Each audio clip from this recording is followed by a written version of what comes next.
காரைக்குடி அருகே கள்ளல் வெற்றியூரில் டாக்டர் அம்பேத்கர் புரத்தில் குடிகொண்டிருக்கும் ஸ்ரீ மந்தை கருப்பர் கோவில் 37ஆம் ஆண்டு உற்சவ திருவிழா வெகு சிறப்பாக நடைபெற்றது.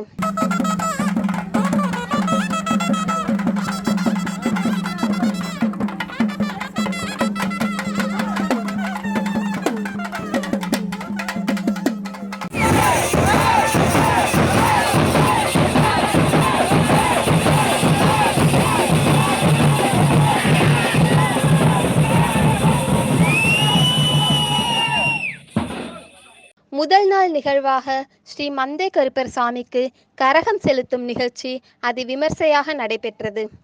அன்று மதியம் அனைவருக்கும் அன்னதானம் வழங்கப்பட்டது. மேலும் பக்தர்கள் தங்கும் இல்லங்கள் தோறும் வைத்திருந்த மதுவை ஊர்வலமாக எடுத்து சென்று கும்மி கொட்டியும் நடனம் ஆடியும் தங்கள் மகிழ்ச்சியை வெளிப்படுத்தி கருப்பருக்கு காணிக்கையாக செலுத்தினர்.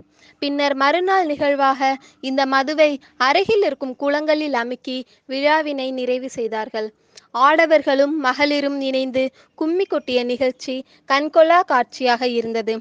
இந்நிகழ்ச்சிக்கான ஏற்பாடுகளை வெற்றியூர் டாக்டர் அம்பேத்கர் புர பெரியவர்கள் மற்றும் கலைமகள் மகளிர் மன்றம் ஆகியோர் வெகு சிறப்பாக செய்திருந்தார்கள்.